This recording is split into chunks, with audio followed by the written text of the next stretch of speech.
Bismillahirrahmanirrahim. Kemudian dalam hadis yang lain juga, hadis riwayat Imam Ahmad dengan sanad jayyid, innallaha yakrah adzal mu'minin.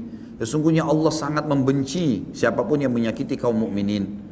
Menyakiti tadi apapun sifatnya, dari hal yang kecil sampai hal yang besar. Enggak boleh kita sakiti dia, teman-teman sekalian. Dia berbuat salah, mau dinasihatin, nasihatin yang baik. Memang nasihatin lillahi ta'ala. Jangan nasihati karena orang ini punya ketenaran lalu kemudian dinasihatin tujuannya supaya juga dia tenar misalnya. Itu apa? Enggak ada gunanya. Nasihat lillah.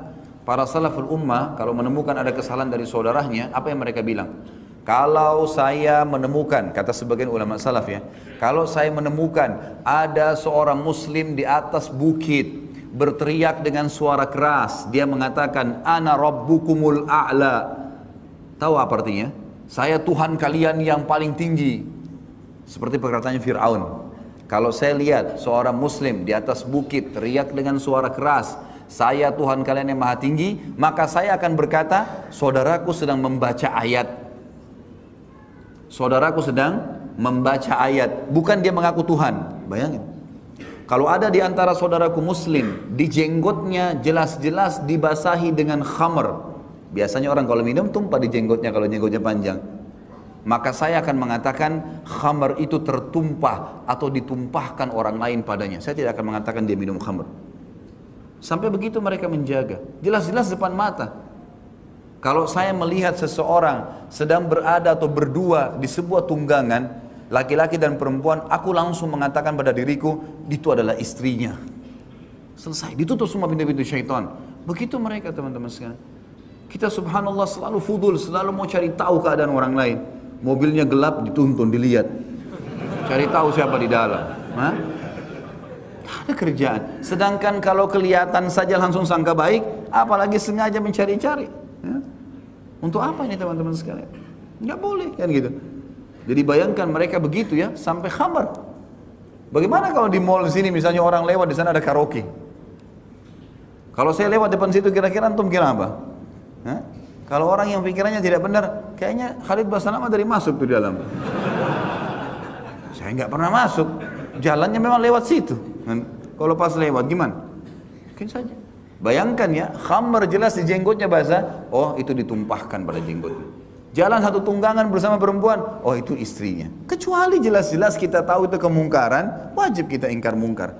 Hukum zahirnya sangka baik. Hukum zahirnya sangka baik. Apa kata Nabi SAW? Janganlah seseorang di antara kalian menceritakan kekurangan atau kesalahan sahabat-sahabatku karena aku ingin keluar bertemu dengan mereka dalam kondisi dadaku lapang. Nggak ada masalah sama mereka. Nabi SAW larang tuh orang datang ngeluh-ngeluh, ngadu-ngadu, si fulan begini, si fulan begini, si fulan begini. Itu nggak ada dalam adab seorang muslim. Banyak orang begitu semua di majelis ilmu datang. Bagaimana ustadz ini, bagaimana si fulan, bagaimana si fulan. Itu apa? Apa manfaatnya? Lebih baik antum perbaikin diri sendiri daripada sibuk dengan keadaan orang lain. Kalau kemungkaran ingkari, kalau kebaikan dukung. Selesai, sederhana kok. Kau repot-repot ceritain ke orang lain.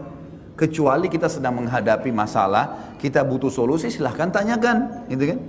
Da' ma yaribuka ila ma la yaribuk, kata Nabi SAW. Tinggalkan sesuatu yang tidak bermanfaat bagimu kepada sesuatu yang bermanfaat bagimu. Artinya ada pahalanya.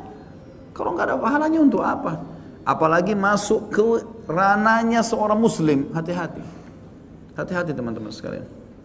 Antum di sini tinggal di apartemen. Mungkin banyak beragam macam model tetangga. Kita sangka baik teman-teman sekalian. Sangka baik sambil doakan. Kalau jelas-jelas kita tahu orang itu buruk, berzina, kita tahu dia, datang nasihati. Tutupi aib itu. Siapa tahu dapat hidayah.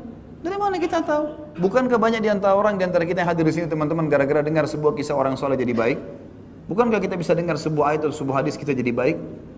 Nah, itu penting kan? Nasihatin. Jadikan semua orang muslim yang belum faham agama, jangan tiba-tiba suudzon, sangka buruk dengan dia, atau tiba-tiba melaknatnya, atau apa saja, atau menganggap remehnya, padahal sebenarnya memang belum pernah sampai dakwah kepadanya. Belum pernah sampai dakwah kepadanya, gitu kan?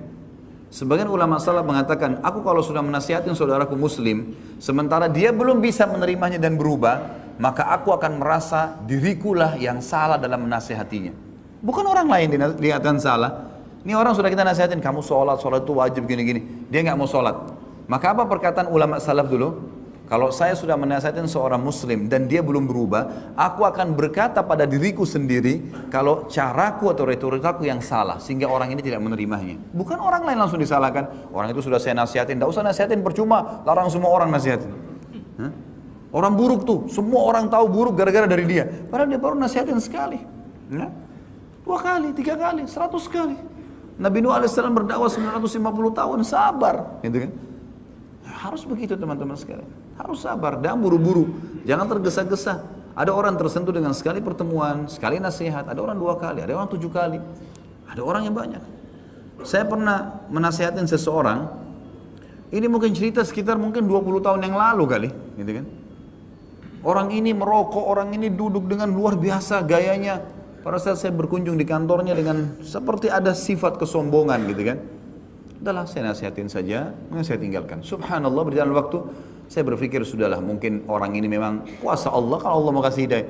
Saya bertemu beberapa waktu terakhir, saya heran melihat orang ini berubah total. Mungkin baru ketemu sekitar mungkin 3-4 tahun yang lalu, saya lihat orang ini berubah total semuanya. Udah ke masjid, Masya Allah sudah memelihara jenggot, sudah mulai ngikutin kajian-kajian sunnah. Masya Allah, gitu berubah. Jadi saya berpikir memang orang tidak mungkin sekali 2 kali atau mungkin tidak sehari 2 hari. Mungkin seminggu dia renungi, mungkin ada kasus terjadi dalam hidupnya lalu dia mengingat nasihat kita. Allahu a'lam, kita nggak tahu. Tugas kita hanya bersangka baik, tugas kita hanya berusaha untuk menutupi aib seorang muslim, ya, dan seterusnya.